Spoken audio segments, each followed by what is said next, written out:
The rifle was steady against my shoulder, crosshairs rising and falling with the breath of a man who had no idea death was already sighted on him. Then my phone vibrated. I almost ignored it. Habit said never break Overwatch. But the name on the screen, Mark, my oldest friend on the force, cut through my discipline. I answered. "Your daughter's in the ER," he said, voice low, flat. The world tilted, my scope blurred.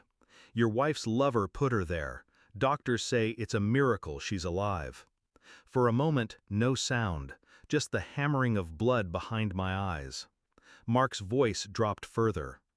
"I didn't file the report. No one did. The whole department's with you. He's yours. Do what you need to do." The line went dead. I lowered the rifle. My target lived another night. The real one had already been chosen for me. The hospital stank of bleach and fear. She was small in the bed, tubes like shackles. My daughter. Her lips split, cheek swollen purple. Machines breathed steady for her. I reached for her hand, but it was limp, cold. A nurse said words I didn't register. Concussion, internal bruising, stable, for now. I nodded like stone. In the corner, I saw my wife. She didn't cry. She didn't even move toward me. She just sat, eyes down, thumb tracing the inside of her palm. A nervous tic I remembered from when we first met. Only back then, it was when she was lying. She didn't ask how I found out. She didn't ask about our daughter. She just whispered, "It's not what you think." But it was. It always was. The bruises weren't just his hands, they were hers too. The silence, the betrayal, the complicity. I stared at her until she looked away. That was my answer. I didn't storm his house that night. That would have been too clean, too merciful. Instead, I studied. Phone records, bank transfers, hotel receipts. She'd helped him pay, helped him hide. My wife's name was everywhere, inked into the life of the man who broke my daughter's bones. I drove past his apartment, parked 2 blocks away, watched his windows light up, dim, light again. A shadow moved inside, careless, comfortable. He believed he was untouchable because he'd already touched everything that mattered to me. I didn't rage. Rage clouds precision. I let it simmer, slow, heavy, like a rifle barrel warming with each unseen shot.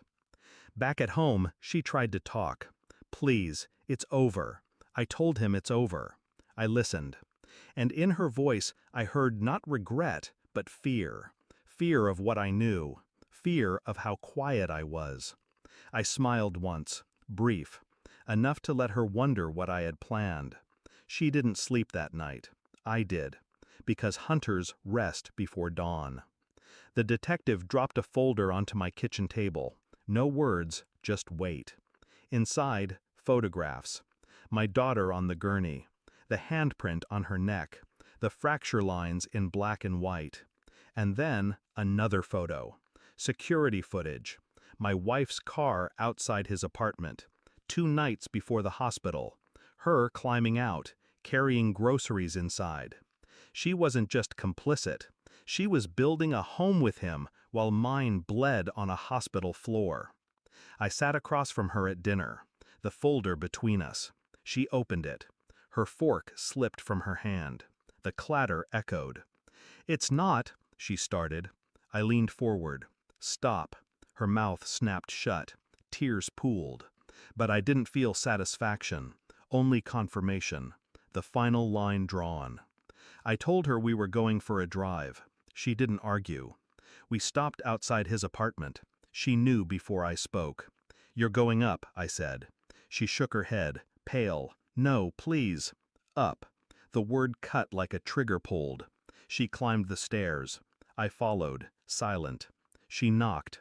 He opened, smirked when he saw her, then froze when he saw me. I handed him the folder. His eyes scanned it, his face drained. He looked at her, betrayed not by me, but by her. "You told him?" he whispered. She shook, couldn't answer. I stepped forward, calm. No. She didn't tell me. She lived it. I just watched. His hands trembled. His confidence bled out in silence. The distance between them widened, though they stood inches apart. I turned, walked away, left them to tear each other apart with the truth I'd laid between them like a loaded weapon. Dawn broke pale as I drove. The road empty. My daughter would wake one day, and I'd tell her none of this. She deserved freedom from the rot that raised her. My wife would lose both of them, the man she betrayed me with, and the daughter she abandoned. That was her punishment. Not death, not blood, isolation. I felt no triumph, only stillness. The rifle in the trunk remained untouched. I never needed it.